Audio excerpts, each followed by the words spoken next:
નમસ્કાર વિદ્યાર્થી મિત્રો મિત્રો આપણે ગણિતના ગયા લેક્ચરમાં ચેપ્ટર 11 રચનાઓ પૂર્ણ કર્યું હતું। આજના લેક્ચરમાં મિત્રો આપણે નવું ચેપ્ટર 12 હેરોનનું સૂત્ર આ ચેપ્ટરની શરૂઆત કરીએ। મિત્રો આ ચેપ્ટરની અંદર તમારે હેરોનના સૂત્રની મદદથી ત્રિકોણનું ક્ષેત્રફળ શોધવાનું હશે। તમને કોઈ ત્રિકોણ આપેલો હોય, આ ત્રિકોણનું ક્ષેત્રફળ હેરોનના સૂત્ર પરથી શોધવાનું, અથવા તો કોઈ ચતુષ્કોણ આપેલો હશે, ચતુષ્કોણનું ક્ષેત્રફળ પણ તમને હેરોનના સૂત્ર પરથી મળી જશે। મિત્રો ત્રિકોણનું ક્ષેત્રફળ શોધવા માટેના અલગ અલગ સૂત્રો તમને ખબર જ હશે। તો સૌથી પહેલા તો આપણે બધા સૂત્રો જોઈ લઈએ કે ત્રિકોણનું ક્ષેત્રફળ શોધવું હોય આપણે તો કયા કયા સૂત્રનો ઉપયોગ કરી શકાય।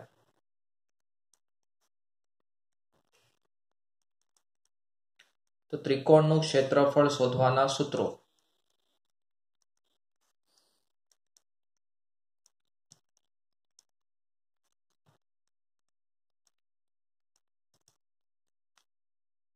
મિત્રો ધારો કે તમને કોઈ લઘુકોણ ત્રિકોણ આપેલો છે।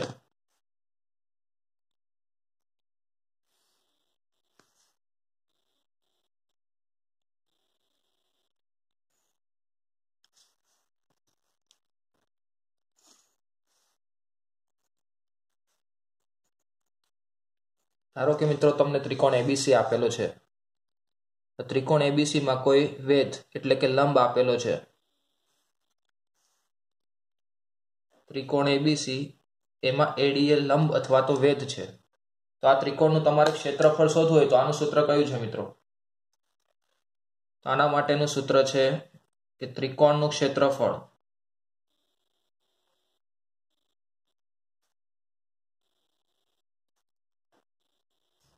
બરાબર 1/2 ગુણ્યા પાયો ગુણ્યા વેધ। કયું સૂત્ર થાય મિત્રો? 1/2 ગુણ્યા પાયો ગુણ્યા વેધ। કે જે ત્રિકોણની અંદર તમને વેધ આપેલો હોય એ ત્રિકોણનું ક્ષેત્રફળ શોધવું હોય તો એના માટેનું સૂત્ર કે ત્રિકોણનું ક્ષેત્રફળ બરાબર 1/2 એટલે કે 1/2 ગુણ્યા પાયો। હવે પાયો કયો થાય મિત્રો? જેના પર વેધ દોરેલો હોય એ પાયો થાય। તો અહીંયા પાયો કયો થશે? બીસી એ પાયો છે ગુણ્યા વેધ। વેધ કયો છે? લંબ કયો છે ત્રિકોણની અંદર? તો એડી એ વેધ થાય। તો આ ત્રિકોણનું ક્ષેત્રફળ શોધવું છે આપણે, ત્રિકોણ એબીસી નું ક્ષેત્રફળ। તો આપણે આ રીતે સૂત્ર લખી શકીએ મિત્રો કે ત્રિકોણ એબીસી નું ક્ષેત્રફળ બરાબર 1/2 પછી પાયો, પાયાની જગ્યાએ કઈ કિંમત આવે મિત્રો? બીસી ગુણ્યા વેધ। વેધ કયો છે મિત્રો? એડી।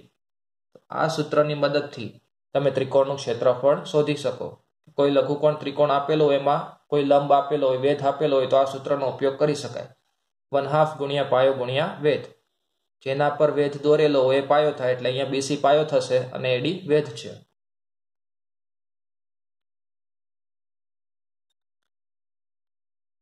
હવે મિત્રો આગળ જોઈએ। ધારો કે તમને કોઈ કાટકોણ ત્રિકોણ આપેલો છે।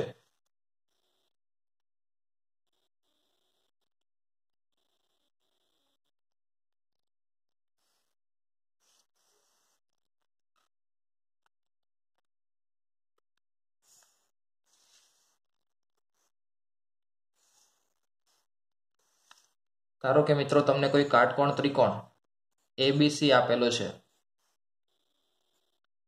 આ ત્રિકોણનું તમારે ક્ષેત્રફળ શોધવું છે, કાટકોણ ત્રિકોણનું ક્ષેત્રફળ। તો એના માટેનું સૂત્ર કયું?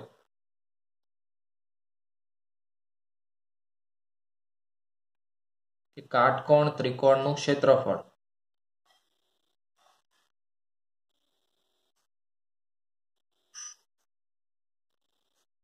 તો મિત્રો આપણે જે ઉપર સૂત્ર લખ્યું 1/2 ગુણ્યા પાયો ગુણ્યા વેધ, એ સૂત્રનો અહીંયા પણ ઉપયોગ કરી શકાય કે બીસી પાયો થશે અને વેધ કયો થાય? એબી થાય। અથવા તો આ સૂત્રને આપણે આવી રીતે પણ લખી શકીએ કે 1/2 ગુણ્યા કાટખૂણો બનાવતી બે બાજુઓનો ગુણાકાર। કઈ બે બાજુઓ કાટખૂણો બને છે? અહીંયા બી પાસે કાટખૂણો બને છે મિત્રો। કઈ બે બાજુઓ કાટખૂણો બનાવે? એબી અને બીસી। આ બંને બાજુઓ કાટખૂણો બનાવે છે। એટલે કાટકોણ ત્રિકોણનું ક્ષેત્રફળ શોધવું હોય તો આ જે ઉપરનું સૂત્ર હતું 1/2 ગુણ્યા પાયો ગુણ્યા વેધ એ પણ લખી શકાય। અથવા તો આવી રીતે કે કાટખૂણો બનાવતી બે બાજુઓનો ગુણાકાર। કઈ બે બાજુઓ કાટખૂણો બનાવે છે? એબી અને બીસી। તો આપણે લખીએ કે 1/2 ગુણ્યા કાટખૂણો બનાવતી બે બાજુઓનો ગુણાકાર.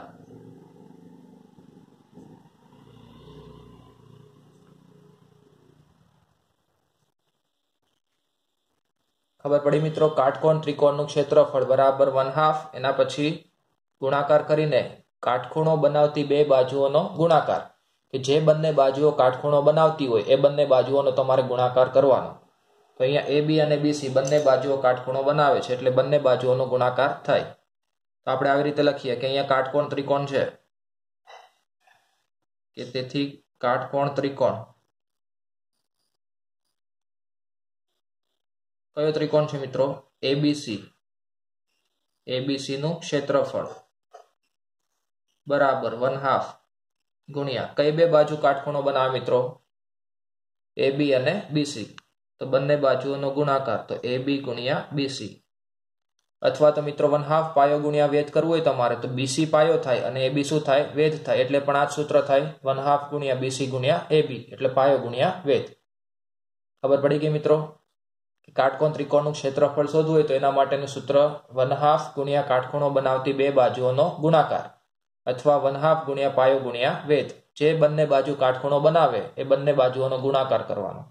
એટલે 1/2 લખીને બંને કાટખૂણો બનાવતી બાજુઓનો ગુણાકાર. હવે આગળ જોઈએ મિત્રો.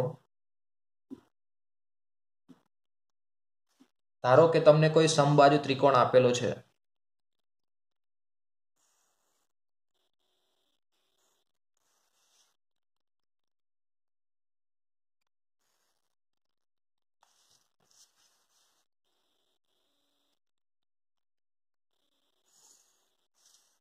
ધારો કે મિત્રો તમને કોઈ સમબાજુ ત્રિકોણ ABC આપેલો છે.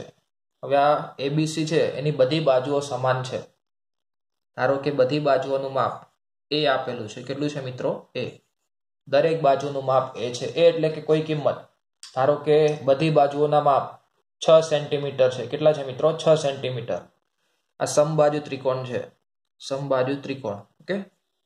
તો આ ત્રિકોણનું ક્ષેત્રફળ શોધવું છે તો કેવી રીતે શોધી શકાય?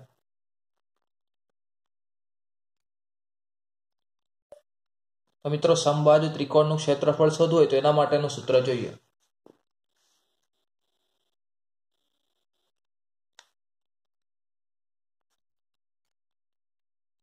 સમબાજુ ત્રિકોણનું ક્ષેત્રફળ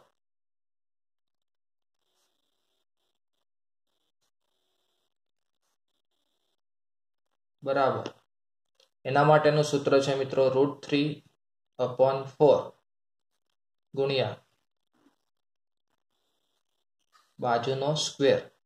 આવું સૂત્ર છે મિત્રો. સમબાજુ ત્રિકોણનું ક્ષેત્રફળ શોધવું હોય તો એના માટેનું સૂત્ર કે √3/4 ગુણ્યા બાજુનો સ્ક્વેર. જે પણ બાજુના માપ આપ્યા હોય એ બાજુનો વર્ગ કરવાનો તમારે. એટલે અહીંયા ત્રિકોણ ABC છે તો આ સૂત્ર આપણે આવી રીતે લખી શકીએ કે સમબાજુ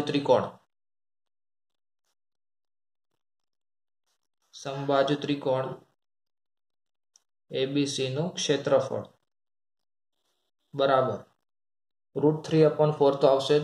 √3/4 ગુણ્યા બાજુનો સ્ક્વેર. અહીંયા બાજુના માપ કેટલા આપેલા છે મિત્રો? AB, BC અને AC. દરેક બાજુનું માપ તમને A આપેલું છે. તો બાજુનું માપ કેટલું છે? A. એટલે બાજુનો સ્ક્વેર એટલે કોનો સ્ક્વેર થાય મિત્રો? A નો સ્ક્વેર. કેમ કે દરેક બાજુનું માપ A હતું એટલા માટે. ખબર પડી ગઈ તમને કે સમબાજુ ત્રિકોણનું ક્ષેત્રફળ શોધવું છે તો એના માટેનું સૂત્ર √3/4 ગુણ્યા બાજુનો સ્ક્વેર. તમને જે સમબાજુ ત્રિકોણ આપેલો છે એમાં જે પણ બાજુ હોય એ બાજુનો વર્ગ કરવાનો. એટલે અહીંયા સમબાજુ ત્રિકોણ ABC આપેલો છે, દરેક બાજુનું માપ A છે. એટલે સમબાજુ ત્રિકોણ ABC નું ક્ષેત્રફળ બરાબર √3/4 ગુણ્યા બાજુ એટલે કે A નો સ્ક્વેર. ખબર પડી ગઈ મિત્રો? એટલે આપણે ત્રિકોણનું ક્ષેત્રફળ શોધવા માટેના 3 સૂત્રો જોયા મિત્રો. સૌથી પહેલા તો આવી રીતે કોઈ લઘુકોણ ત્રિકોણની અંદર વેધ આપેલો હોય ત્યારે કયું સૂત્ર આવે? 1/2 ગુણ્યા પાયો ગુણ્યા વેધ. કાટકોણ ત્રિકોણનું ક્ષેત્રફળ શોધવું હોય તો એના માટેનું સૂત્ર કયું? 1/2 ગુણ્યા કાટખૂણો બનાવતી બે બાજુઓનો ગુણાકાર, કે જે બે બાજુઓ કાટખૂણો બનાવે તેનો ગુણાકાર કરવાનો. સમબાજુ ત્રિકોણ આપેલો હોય એનું ક્ષેત્રફળ શોધવું હોય તો √3/4 ગુણ્યા બાજુનો સ્ક્વેર. હવે મિત્રો આપણું જે ચેપ્ટર છે હેરોનનું સૂત્ર, આ સૂત્રનો ઉપયોગ કરીએ. આ સૂત્ર કેવી રીતે મળે એ પણ જોઈશું આપણે.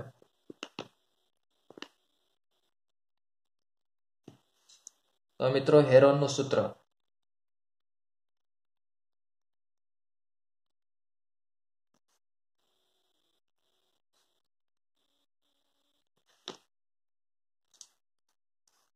ચલો મિત્રો, ધારો કે તમને કોઈ ત્રિકોણ આપેલો છે,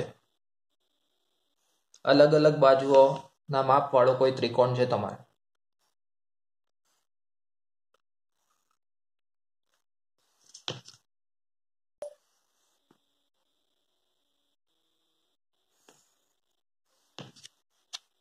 ધારો કે મિત્રો આવી રીતે ત્રિકોણ એબીસી આપેલો છે.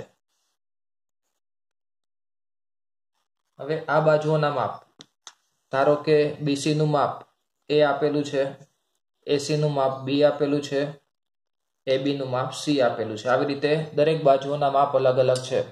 બીસી નું માપ એ, એસી નું માપ બી અને એબી નું માપ સી. એટલે આ કોઈ પણ કિંમતો છે મિત્રો, આપણે એબીસી માપ ધારી લીધા.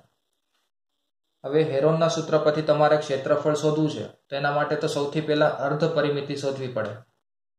શું શોધવું પડે મિત્રો? અર્ધ પરિમિતિ.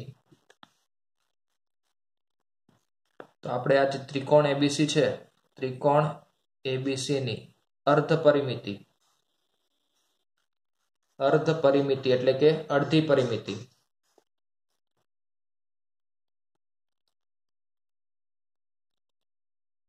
એના માટેનું સૂત્ર આપેલું છે મિત્રો. આવું સૂત્ર છે, S બરાબર a plus B plus C upon 2. કે ત્રિકોણ એબીસી છે એની અર્ધ પરિમિતિ તમારે શોધવી પડે. બે જ સ્ટેપ છે મિત્રો, તમારે ધ્યાનથી સમજશો તો તરત ખબર પડી જશે કે ત્રિકોણ એબીસી ની અર્ધ પરિમિતિ સૌથી પહેલા શોધવાની. કે હેરોનના સૂત્ર પરથી તમારે ત્રિકોણનું ક્ષેત્રફળ શોધવું છે, તો સૌથી પહેલું સ્ટેપ કે જે પણ ત્રિકોણ આપેલો હોય એની અર્ધ પરિમિતિ શોધવાની. પરિમિતિ એટલે તમને ખબર છે, ત્રણેય બાજુઓનો સરવાળો. એટલે અર્ધ પરિમિતિ એટલે શું થાય? ત્રણેય બાજુઓનો સરવાળો કરીને છેદમાં 2 લખવા પડે, એટલે પરિમિતિના અડધા થઈ જશે. તો સૌથી પહેલા અર્ધ પરિમિતિને s વડે દર્શાવવાના છે અહીંયા. તો s બરાબર a plus B plus C upon 2, એટલે ત્રણેય બાજુઓનો સરવાળો છેદમાં 2. આ સૂત્ર યાદ રહી જશે મિત્રો, કે ત્રિકોણ એબીસી ની અર્ધ પરિમિતિ s બરાબર a plus B plus C upon 2, કે ત્રણેય જે બાજુઓ હોય એનો સરવાળો કરીને છેદમાં 2 લખવાના. એના પછીનું સ્ટેપ કે આ ત્રિકોણ છે, ત્રિકોણનું ક્ષેત્રફળ શોધવું છે. તો હવે ત્રિકોણ એબીસી નું ક્ષેત્રફળ, ત્રિકોણ એબીસી નું ક્ષેત્રફળ બરાબર એના માટેનું સૂત્ર s બ્રેકેટમાં s માઇનસ a પછી s માઇનસ બી અને s માઇનસ સી. આ બધી કિંમતો વર્ગમૂળની અંદર છે. કે ત્રિકોણ એબીસી નું ક્ષેત્રફળ શોધવું છે, તો એના માટેનું સૂત્ર s એટલે આપણને મળી ગયા મિત્રો અર્ધ પરિમિતિ.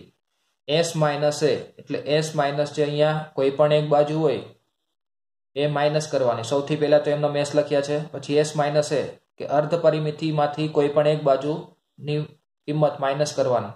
પછી s માઇનસ બી કે અર્ધ પરિમિતિમાંથી બીજી બાજુનું માપ માઇનસ કરવાનું, અને s માઇનસ સી એટલે અર્ધ પરિમિતિમાંથી ત્રીજી બાજુનું માપ માઇનસ કરવાનું. આ બધી કિંમતો વર્ગમૂળની અંદર લખેલી છે.